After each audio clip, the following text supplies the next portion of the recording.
So I'm a coaster enthusiast. So what? You can't judge me.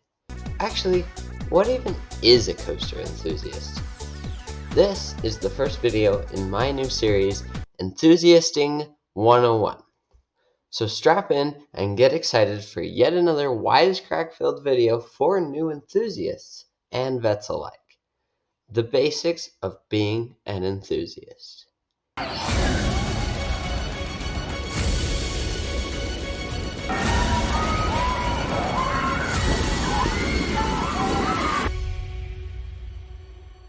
First off, what exactly is a coaster enthusiast?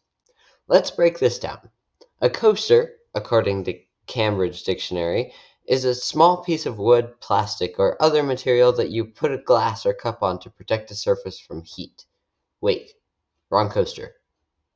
It's an amusement park attraction that consists of a light railroad track with many tight turns and steep slopes on which people ride in small, fast, open cars. And Cambridge tells us that an enthusiast is a person who is very interested in and involved with a particular subject. In this case, roller coasters. But you probably already knew that.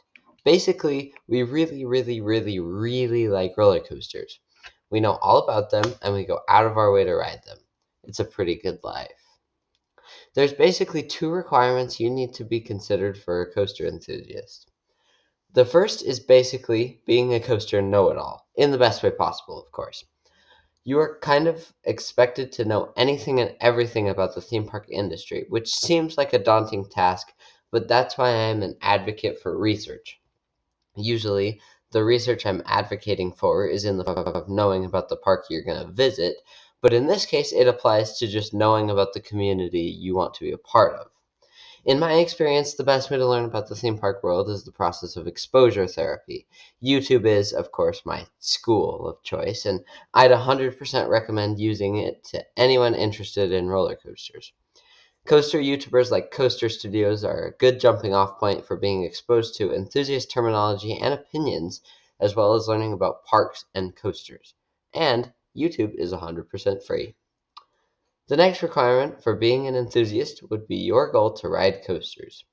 We in the enthusiast community strive to ride as many coasters as humanly possible in our lifetimes. We count how many coasters we've ridden and usually rank them in order of which ones are our favorites and which ones we hope we never have to ride again. Each coaster we ride is called a credit.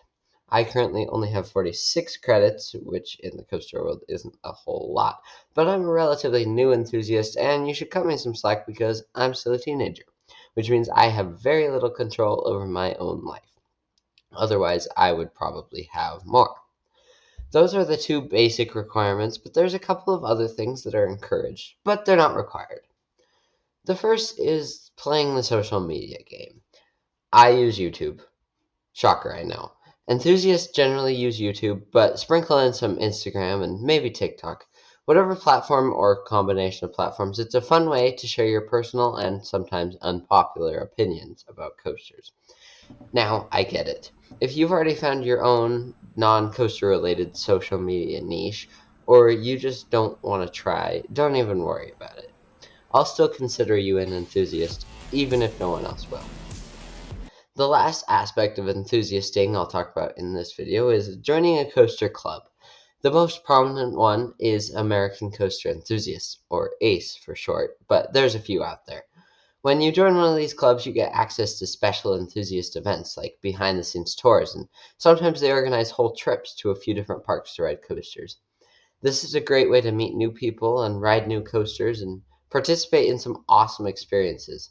However, in this department, I can't say that I practice what I preach, because again, I'm a teenager. I just can't put the money down to join one of these clubs because I don't have the freedom to travel to these events. It's not a whole lot of money, but if I'm not going to be able to use any of it, then I just don't see the point. So again, in my book, it's not required. Anyway, thanks for sticking with me with Lesson 1 of Enthusiast-ing 101. I hope to make more videos for this series to continue to educate and entertain those of us in the coaster community. If you have anything I missed in this very broad topic, feel free to share it with investigators looking into our community by posting it in the comments. Thanks for watching, and now go have a coaster adventure.